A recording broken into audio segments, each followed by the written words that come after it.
మీ పేరు? రామరెడ్డి అండి, ఏ ఊర్లో ఉంటారు? గుమ్మడిదెల్ల. ఓకే, వ్యవసాయం చేస్తుంటారా? వ్యవసాయం చేస్తాం. పొలం ఉందా? ఉంది. ఎన్ని ఎకరాలు ఉంది?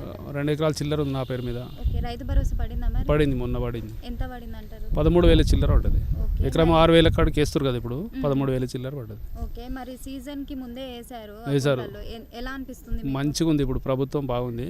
మనకు అనుకున్న టైంకు పంటలు వేసే టైంకి ఇస్తారు కాబట్టి చాలా బాగుంది. ఓకే, పరిపాలన ఎలా ఉంది రేవంత్? బాగుంది, రేవంత్ రెడ్డి పరిపాలన బాగుంది. ఓకే, మళ్ళీ ముఖ్యమంత్రి గారు రేవంత్ రెడ్డి గారు మళ్ళీ కూడా వస్తాడు ఆయన్నే, మళ్ళీ ప్రభుత్వం మళ్ళీ వస్తుంది, కాంగ్రెస్ వస్తుంది. కాకపోతే మంచి పనులే చేస్తుడు. నమస్తే అన్న. చెప్పమ్మా. మీ పేరు? శ్రీనివాస్ యాదవ్. ఏ ఊర్లో ఉంటారు? గుమ్మడిదల. ఓకే, మీరు వ్యవసాయం చేస్తుంటారా? చేస్తాం. ఓకే, పొలాలు ఉన్నాయా అన్న? ఉన్నది, ఎంత పొలం? ఎకరం ఉన్నది.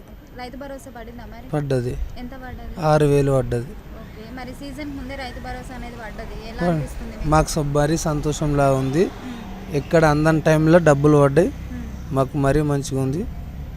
మాకు రేవంత్ రెడ్డి ప్రభుత్వం చాలా మంచిగా అనిపిస్తుంది.